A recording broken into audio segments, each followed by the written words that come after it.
We have been studying Sri Aurobindo's commentary on the Brihadaranyaka Upanishad, and step by step Sri Aurobindo leads us deeper into the imagery, the symbolism, and the intuitive truth and experience behind these. In the steps so far, Sri Aurobindo began with a very different and deeper meaning of the very first line. Om, dawn is the head of the horse sacrificial. And we saw that Ashva, horse, literally translated as horse, is to the Vedic etymology a much more profound sense of existence itself, but pervading existence and accompanying with it the sense of enjoyment, strength, solidity, and speed. And therefore, Ashva is also the term used for the horse. Dawn, Usha, is etymologically also coming into manifest being, and also carries with it the sense of desire or yearning, where there is an emergence on the brink of satisfaction, emerging from the unmanifest into manifestation. And this very first line sets for us the groove on which the deeper meaning of everything that follows will unfold naturally. Sri Aurobindo describes how the horse here, Ashva, represents a tremendous power which is moving into manifestation. At its source, it leans back all the way to the unmanifest, but the edge that enters manifestation is the front, the horse, the part of us that turns outwards to meet the world. And this is Usha, on the edge of satisfaction, yearning, desiring to move into manifestation. And then we saw the sun is his eye, his breath is the wind, his wide mouth is fire, the master might universal. And the seeing eye, from the Vedic descriptions that we saw, is the eye that sees what is to manifest. It is what it sees, and therefore it is the moving into form through the vision to manifest. But seeing is not enough. The seeing is more in the domain of the mind. The next step is the breath as the life energy, the vitality which fills what is seen and energizes to manifest. And the third step is the fire which gives the form, and the wide open mouth of the horse is fire. It is not emanating fire, it is fire. The universal master might, it is the power of Agni, which is the Vaishvanara Agni, universal fire, that casts into materiality of form what is seen and energized earlier. And we dwelt on this, the relationship of these three, quite closely.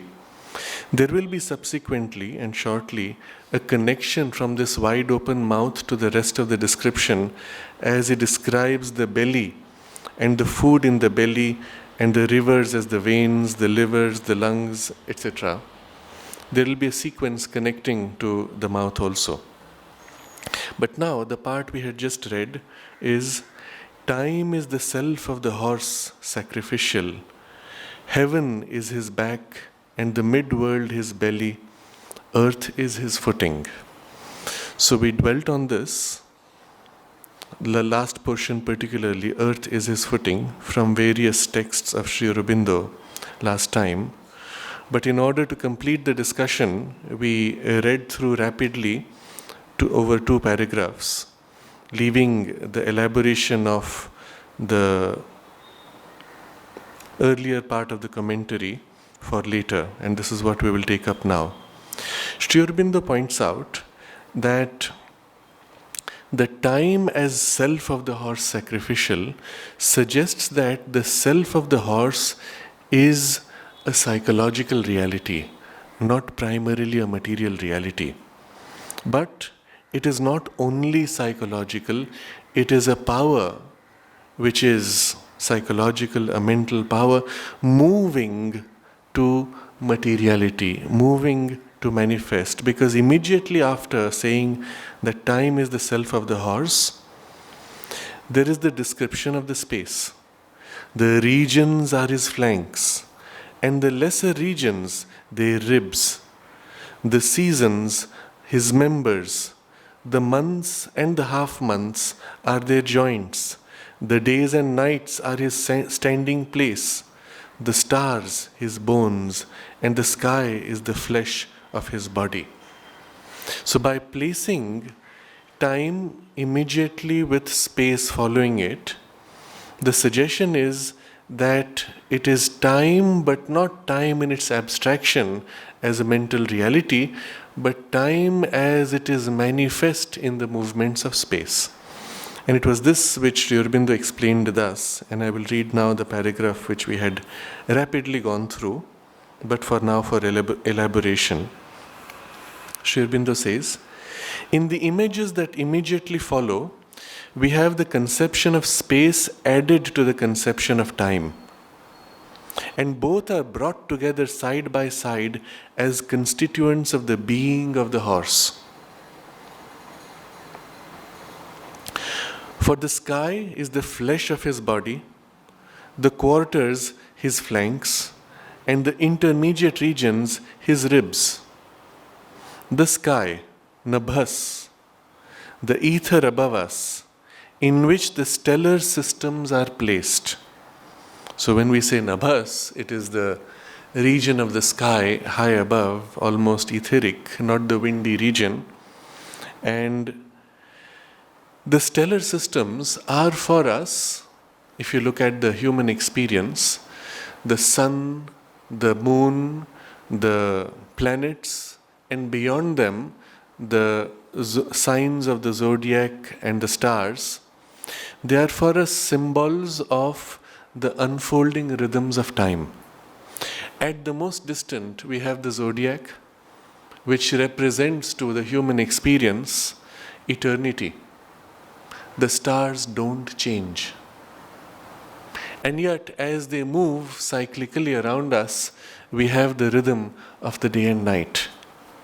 Closer to us are the planets, which we see moving against the backdrop of the stars. And they suggest large rhythms, movements which span sometimes decades.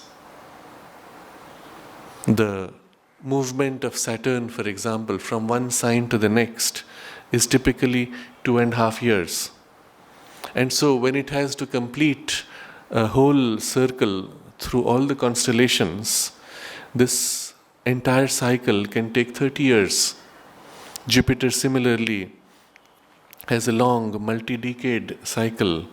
Other planets have shorter rhythms, shorter cycles, but they all represent rhythmic movements in nature which imprint upon us their effect, as astrology tries to capture. But the closest are the moon and the sun, which are specifically mentioned here also in this text. And we see there two cycles. The moon sets the rhythms of the months, and the sun sets the rhythm of the days as well as the year. Because they are two separate bodies, they have slightly different rhythms, and yet the two rhythms work together, combine, separate, and recombine, unite, and separate again. And that creates a more subtle combined rhythm spanning several years, where you have rhythms repeating across 12 years or more. Now, all of this, if you see, is our only means of measuring time. If none of these moved, if the stars as the backdrop did not provide a permanence of the sense of eternity, against which there are these rhythmic movements, we would never be able to experience the unfolding of time or measure it. So the description of the space here, through all these symbols, is intimately connected with the earlier sense of time, which was described as the self of the horse. The self, in its abstraction, is that time which we can barely psychologically sense, but as it moves to manifest, it moves to manifest through all these rhythms, which allow us actually to catch the sense of time, to hold it, to measure it materially. And Sri Aurobindo highlights this connection between space and time, and the two together are the constituents of the being of the horse. So he says it this way. But side by side with this spatial image is that of the seasons, reminding us immediately and intentionally of the connection of space, of time to space. The seasons, determined for us by the movements of the sun and stars, are the flanks of the horse. And he stands upon the months and the fortnights, the lunar divisions. Space, then, is the flesh constituting materially this body of time, which the sage attributes to his horse of the worlds. By movement in space, its periods are shaped and determined. Therefore, we return always to the full idea of the horse, not as an image of matter, not as a symbol of the unknown supramaterial power in its supramaterial reality, but of that power expressing itself in matter. Materially, we might almost say, pervading and constituting the universe. Time is its body, yes, but samvatsara, not kala.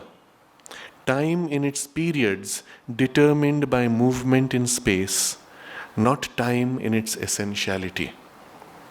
So this whole description is something profound, which we now have to also internalize in the way he has taught us before, and perceive especially through a more intuitive sense, where we can feel and experience the reality which is thus described. The first important thing is, we can experience time in its essentiality. And what does that mean? When we sit quiet and are asked to wait, we have a sense of time moving. And it is moving slowly. Because when we wait, we feel subjectively the sense of time unfolding, and we measure it in fine subdivisions. How long is it? And I look at the watch. And after a while, because I'm aware of all the fine subdivisions of time moving, it feels like so many subdivisions have passed. How long is it? I look at the watch again, and I see 2 minutes on the watch. But to me, it felt like 20 minutes or half an hour. So there is a subjective sense of time unfolding which has no objective reference. Next to me would be another person who perhaps is not waiting, but is reading a novel or on a phone in conversation with a friend. And suddenly he realizes on the phone 20 minutes have passed, but to him it felt like 2 or 3 minutes. And what he experiences and what I experience are completely contradictory, although at the same time in the same space. And here we get the subjective sense of time and the sense of time in its essentiality. But the objectivity came when we both looked at the watch. And it is this which is being highlighted in the text. There is the movement of time in its essentiality, but that movement of time now leans into materiality and manifests in material rhythms. But it is still the same time. Now that time bound into form of space, but it is still the same time. So the importance here is given not to that supra-material reality in its, that supra-material power in its supra-material reality somewhere out there, but it is that power entering, pervading and constituting. It is that which forms even the spaceness of space and the rhythms of that unfolding space. So when we looked at the watch, then suddenly we had an objective measure of time. But that objective measure was formed by a movement in space. In the case of the watch, it is the needles moving against the dial. But it is the same principle when we see the sun rise, we see the sun at the top, and then we see the sunset. It is still the same idea of something moving in space. And we must have for that a backdrop of space which represents the permanence, unmoving background, against which there is a movement, whether of the sun, the moon, planets, or the needles against the dial of the watch. The dial here represents the backdrop against which the needles move. So in the sense of pervading space, there is an underlying unmoving space against which we measure our movement, but the movement itself is repetitive, cyclic, and the rhythm is manifesting time, but also, the very important suggestion, pervading and constituting the universe. So that power, which is held first experienced in its abstraction, not only is everywhere in the universe in this movement, but it constitutes the very universe. And how do we see this? And here we have to go a little deeper. This movement that we saw of the sun against the sky, the needles of my watch against the fixed backdrop of the dial, is in fact the movement which constitutes the materiality of our universe and even of space. And how? As we go closer, let's pick up an object, a piece of stone. It appears to be fixed, it appears to be stable, we don't see a movement, but now we magnify and with our microscope we open up the underlying fine reality of its constituents. And we see there a constant agitation of its molecules. Interestingly, that agitation is a reflection of its sense of time. If you take a plant, something which is perishable, keep it in a warm environment, let's take milk, place it in a warm environment, very quickly it spoils. Keep it in a cold environment and it stays much longer but eventually spoils. Now if you look at the milk, the same milk of the two environments, under the microscope you will see the pace of agitation has changed. In the cold space the agitation is slower. In the warm space the agitation is faster. In other words, the sense of time of the milk is faster when the agitation is faster, and so it spoils more quickly. When you bring it into the refrigerator, the agitation slows down, and the sense of time has slowed down, and it lasts longer to us and spoils more slowly. And we see here now how the constituent is also the result of the time sense. But let's go a little deeper. And now we come to the atoms. And we see the atoms, as it is imaged in the modern physics, as a whirling system of particles moving.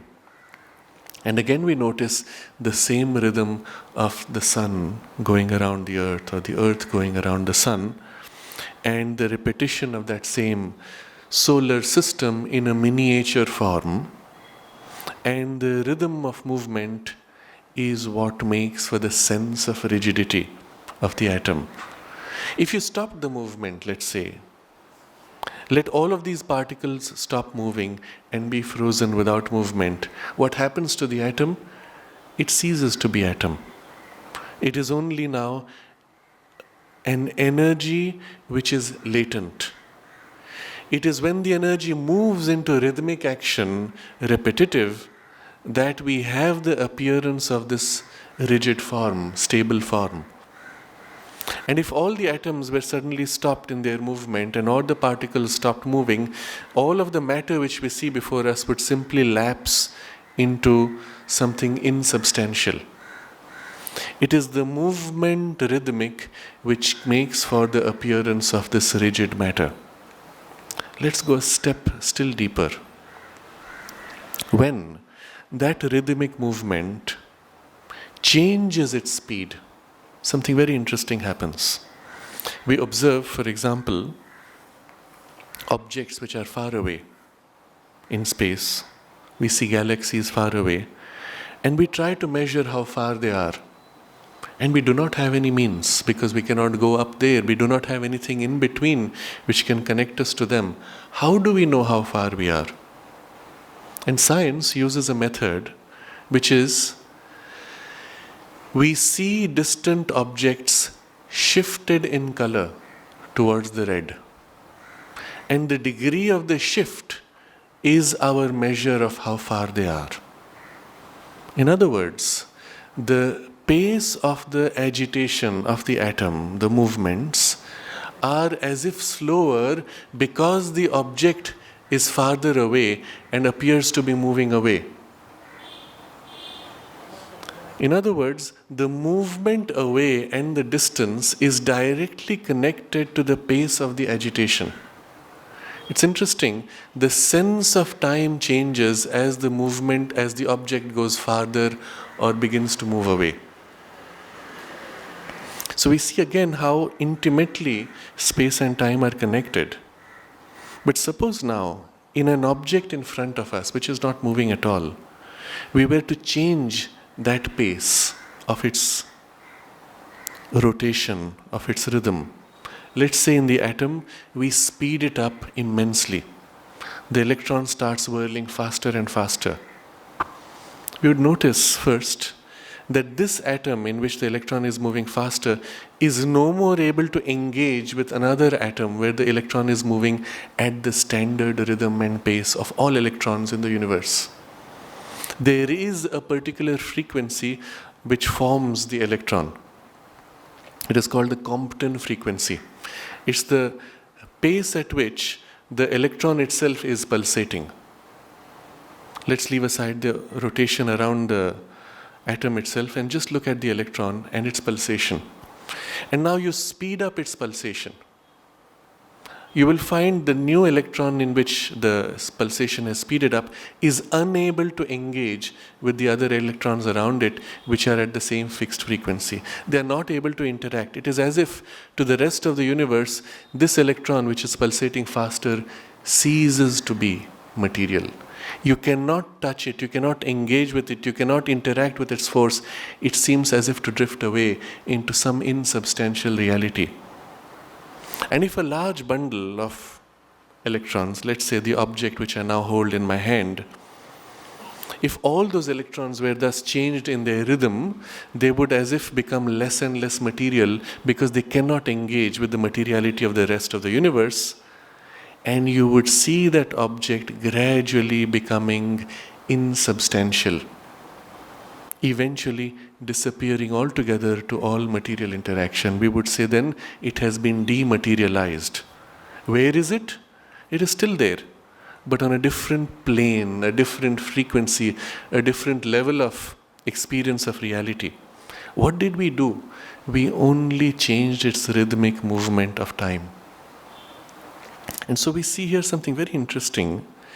It is this unfolding rhythm of time which literally forms our sense of space and our sense of materiality and becomes the dense material universe.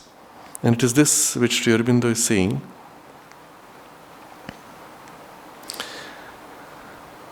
Therefore, we return always to the full idea of the horse, not as an image of matter, not as a symbol of the unknown supramaterial power in its supramaterial reality, but of that power expressing itself in matter. Materially, we might almost say, pervading and constituting the universe. Time is its body, yes, but samvatsara, not kala. Samvatsara is the rhythmic unfoldment of the seasons, so the rhythm of time, whereas kala is the underlying principle of time. So samvatsara, not kala. Time in its periods determined by movement in space, not time in its essentiality. Now with this idea, when we read, you will see how important these are, the symbols used. So we start with, time is the self of the horse sacrificial. Okay, and Sri Aurobindo has a footnote there. Time is that which upholds existence in material space and is the soul of it. And that's the footnote Sri Aurobindo has put. So time is the soul, but also at the same time it upholds existence in material space, and we have seen how. And see how the description unfolds. Immediately after this, heaven is his back, and the mid-world his belly, earth is his footing. The regions are his flanks. Now you have in the first experience of space the sense of directions. And we'll come back to this for elaboration. The regions are his flanks, and the lesser regions their ribs. The seasons his members. The months and the half months are their joints. The days and nights are his standing place. The stars his bones. The sky is the flesh of his body. Now we are going to look at each of these in some more detail, and you will see how the symbolism goes very deep in the details. But for now we have this sense. And reading from Sri Aurobindo, the sky is the flesh of his body, the quarters his flanks, and the intermediate his ribs. The intermediate regions his ribs. The sky, Nabhas, the ether above us, in which the stellar systems are placed, and the stellar systems themselves, concentrations of ether, are the bones which support the flesh, and of which life in this spatial infinity takes advantage in order more firmly to place and organize itself in matter.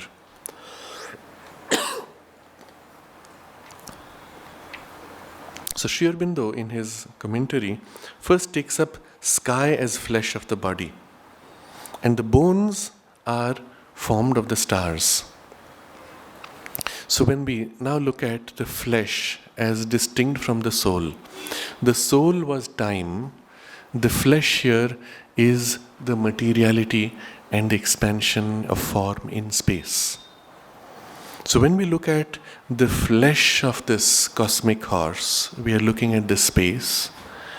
When we look at the soul of the cosmic horse, that is time.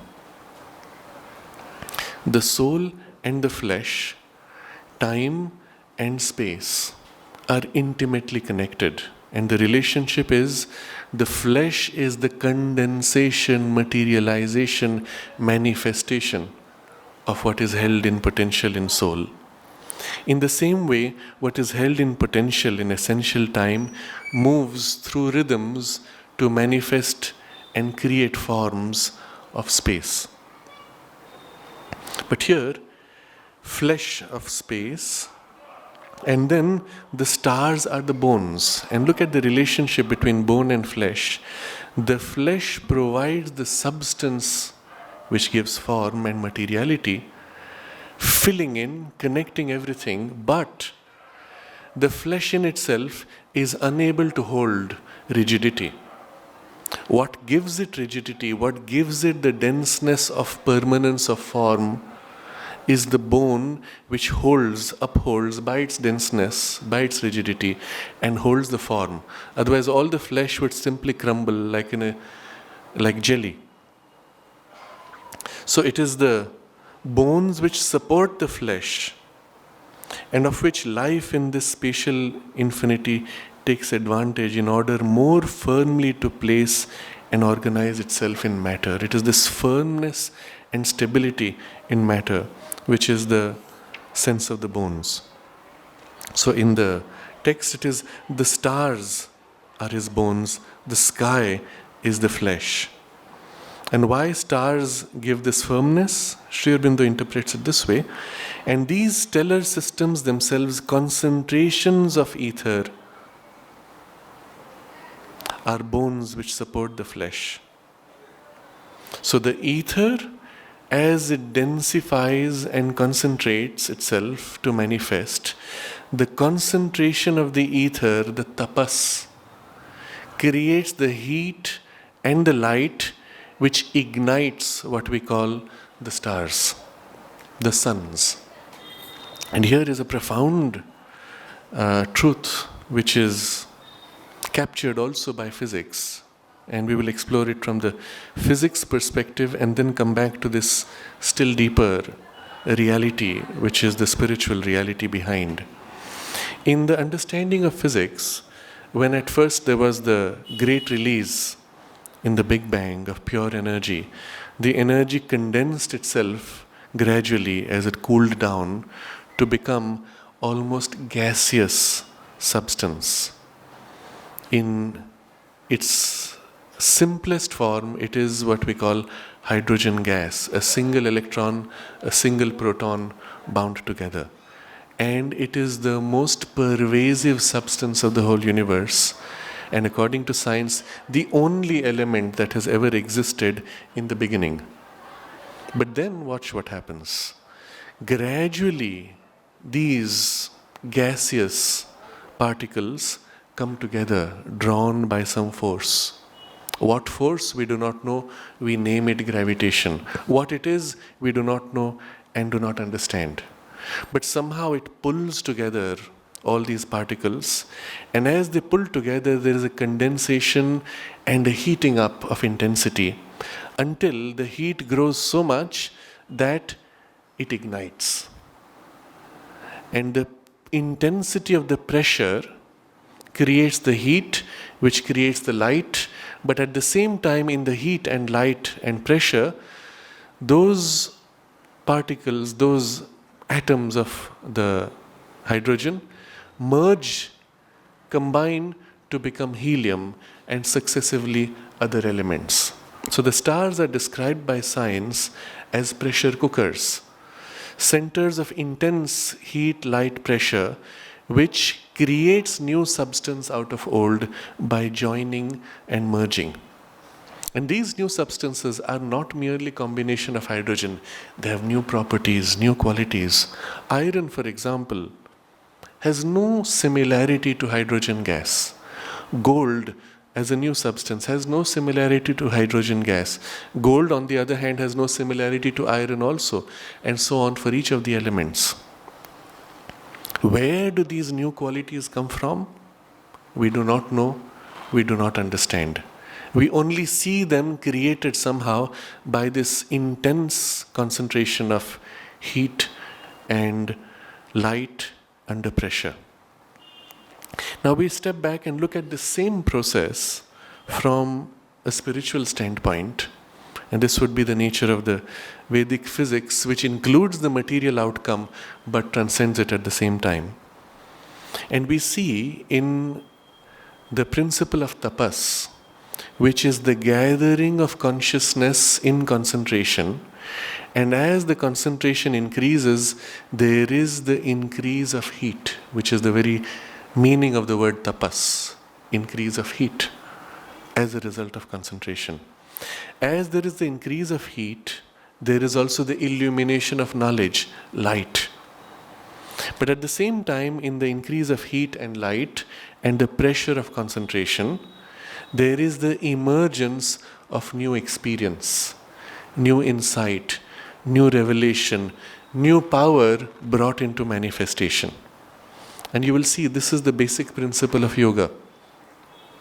You seek to attain to a certain realization, whether it is a psychic being or self or any aspect or any power or any deity or any state of consciousness.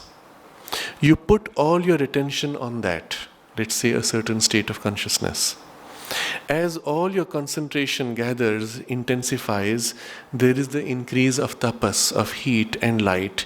And in that light, there is the revelation of that consciousness, the identification which takes place, in which the revelation shows you and you become that, and the experience is had. But the same thing exactly takes place only in the material density of material form of substance in the sun. As there is this gathering and intensification of heat and light, there is the emergence and revelation of new qualities, new properties, new materials, which are then thrown out by the sun and which then combine, condense to become what we find as planets. So this role that the sun plays, the stellar systems, as concentrations of the underlying ether. They are the bones which support the flesh, and of which life in this spatial infinity takes advantage in order more firmly to place and organize itself in matter. The life form needs this dense materialization in order to establish itself permanently, firmly in form of matter. There is, of course, life in the subtle worlds. There could even be life which had organized itself in gaseous hydrogen. But where is its stability? Where is the rigidity of form? You do not see it until you bring all these material densifications of, in our body, the carbon and the other elements upon which the physical organization of matter is created. If you look at it, most of our tissue is made of three substances: carbon, hydrogen, oxygen, carbohydrates. And this is what, when plants degenerate, they become hydrocarbons. But that's it, water and carbon, hydrogen, oxygen and carbon. Of these, two are gases, the third is a denser material. And yet the combination of this makes for the infinite variation and richness of our tissue, combined with other elements, even more rich, even more complex expressions are possible. But it is this which brings the stability of tissue, which leads to permanence of form, in which life form can now manifest and say, I am this person, separate from all. And this separateness can assert itself against the insubstantiality of space and the rigidity of the rest of the matter. So it is this imprinting of life in matter. And the stellar systems, the suns, the stars, are the means by which this can take place. So when you look at the universe in its early stage, in one massive gaseous reality, it is the stars which become the points of condensation to create denseness of matter and everything else that follows. So they are the bones which hold the flesh. The seasons, we come to the other rhythms which are described. But before that, briefly, in the very next paragraph, which also we had read last time, Sri Aurobindo elaborates on these three levels. Heaven is his back, the midworld his belly, earth is his footing. And we read from various other comments of Sri Aurobindo on this. But these are also now to be taken into account when we look at the other rhythms of time. And Sri Aurobindo explains it thus: we must be careful not to confuse the ancient seer's conception of the universe with our modern conception.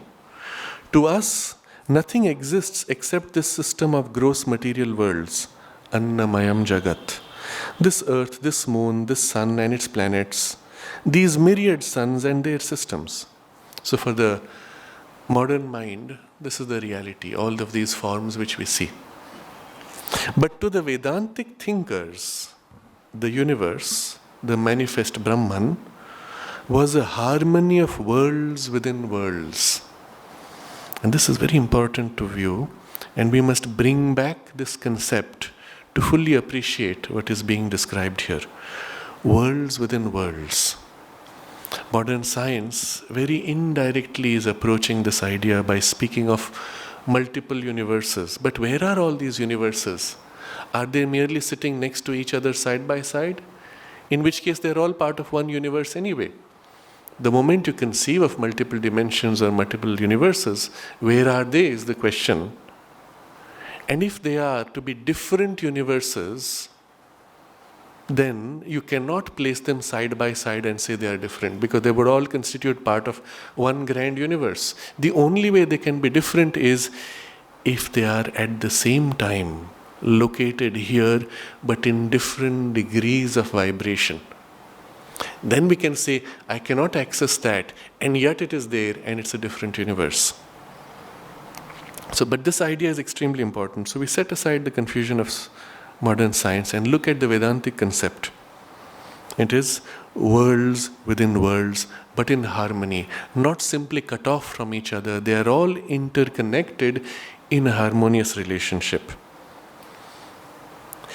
They beheld a space within our space, but linked with it. They were aware of a time, capital T, connected with our time, capital T, but different from it. And then he explains the three domains of Bhur, Bhuva and Swaha.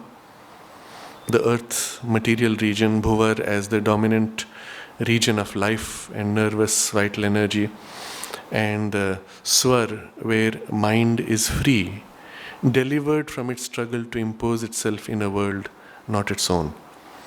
And so these are three worlds which Sri Aurobindo is describing here.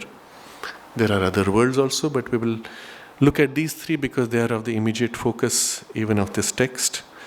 Harmony of worlds within worlds, space within space, but linked, time connected with our time, but different from it. And so we are going to visualize it this way. First, these three worlds, Bhur, Bhuva and Swaha. These three are worlds simultaneously present right here. Where is the vital world? It is right here. Where is the mental world? It is right here. But of a different experience of space. The sense of time in each of these worlds also is different. And therefore, we can say, since the formation of the space experience we have seen is intimately connected with the rhythm of time, the sense of time in those worlds is different from this. When I took the example earlier of a person sitting next to me and we are both experiencing subjectively a different time, that different time experience is different in our mental space. In my mind, where I am waiting for somebody, I look at the watch again and again, I am experiencing time in a certain way. The other person lost in conversation is experiencing time in a different way in the mind. The moment that mind now turns to look at matter, we have an objectivized time experience. But to the subjective time experience, we can freely flow faster or slower. But these two times are coexistent.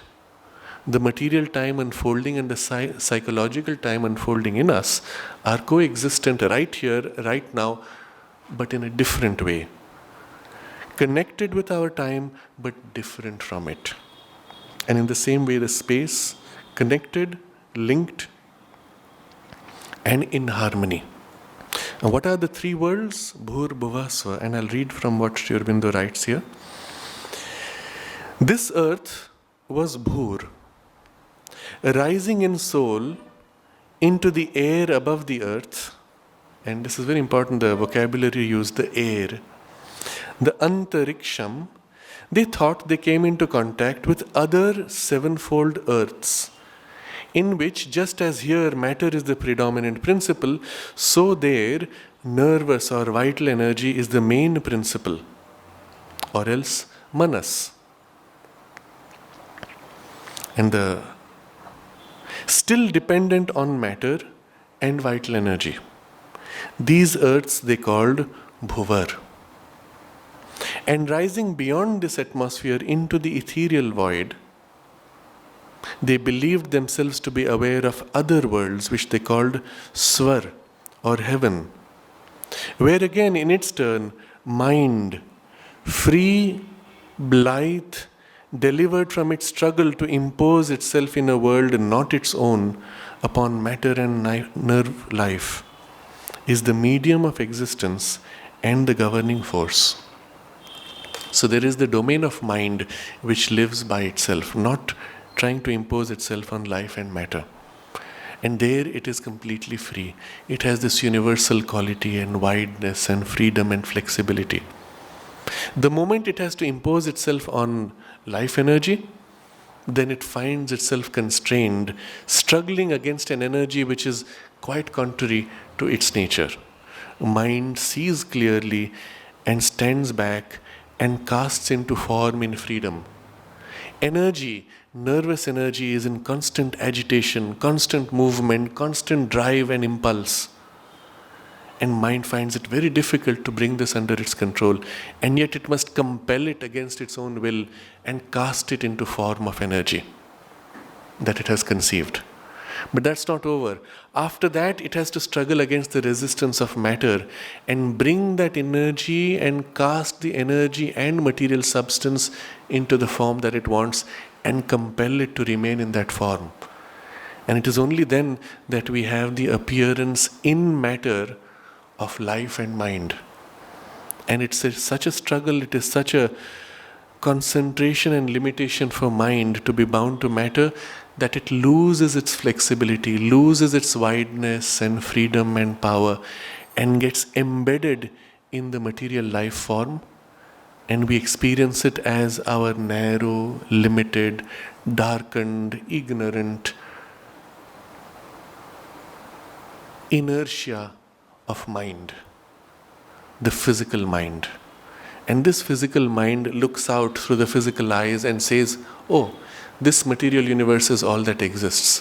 What about higher things? I don't see them, I don't feel them, they don't exist. It's my imagination. When it wanders into some glimpse of those subtler realms in its daydreams, it snaps out of them and says, that is fantasy, that is unreal. And yet when you were in it, it was more vivid as a reality than even our material experience. But somehow the physical mind discards it because it feels it unsubstantial, because our mind has got so bound in the material experience. But if for a moment the mind were to separate from the body, as happens in meditation or trance or in an out-of-body experience, it recovers its natural freedom in the mental world, and for that moment, for that time, it is as vivid or more vivid an experience than the material reality. So, in the commentary from Sri Aurobindo, if we keep in mind these ideas, we shall easily understand why the images are thus distributed in the sentence I have last quoted. Heaven is the back of the horse because it is on mind that we rest. Mind that bears up the gods and Gandharvas, titans and men. The mid-region is the belly because vital energy is that which hungers and devours, moves restlessly everywhere, seizing everything and turning it into food. Or else, because mind is the womb of all our higher consciousness here. Earth is the footing because matter, outward form, is the fundamental condition for the manifestation of life, mind, and all higher forces. On matter we rest and have our firm stand.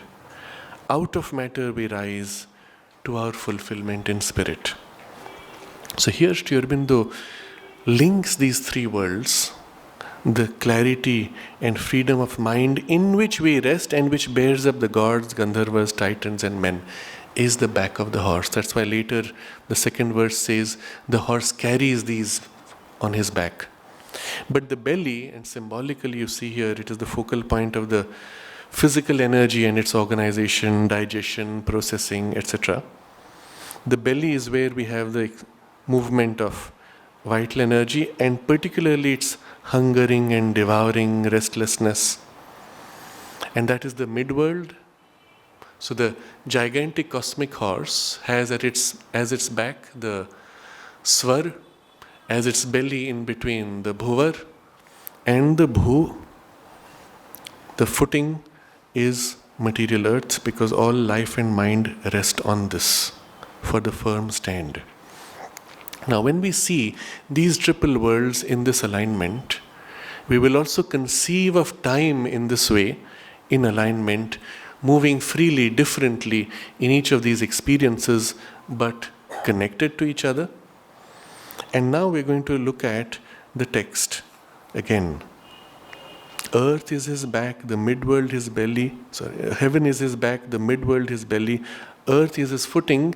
And then immediately he describes the regions are his flanks, and the lesser regions their ribs. The seasons his members, the months and half months are their joints. The days and nights are his standing place. The stars his bones, and the sky is the flesh of the body. Space and time merge, but the triple space of the three worlds and the times merge together, and they are all at the same time different parts and functions. So as the next step from this, we will look at how the seasons are members, the months and half months are joints, days and nights are the standing place. And you'll see there is an essential idea of rhythms of time, but because now we are looking at three worlds, which were given to us first, we will see how the same principle, the same concept of rhythm exists on all three worlds. And it is in fact a continuous reality across the three worlds, where time permeates but expresses differently across the worlds. So the total of this description will be a sense of multiple space, each within each, a sense of multiple time, interconnected, and this whole space-time multiplicity is the body of the horse, sacrificial, the cosmic horse.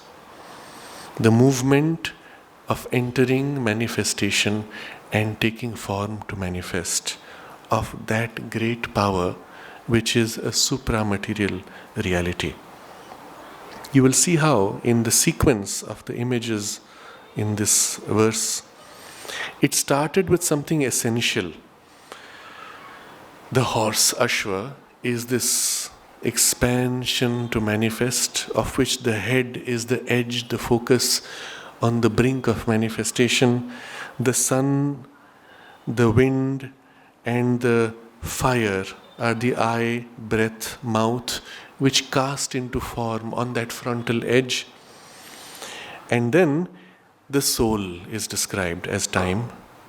Straight after that is the space, heaven, the midworld, and earth, and then finer distinctions of space. So you see, from something which is essential, there is a building up of finer and finer aspects, facets of the manifestation, moving more and more towards materiality and detail of manifestation. So the whole sequence is extremely important, and the sequence conveys a meaning, and the images build upon the previous image. So next time we will look at the specifics of the sense of the flanks and the ribs and the members, joints, and the standing place.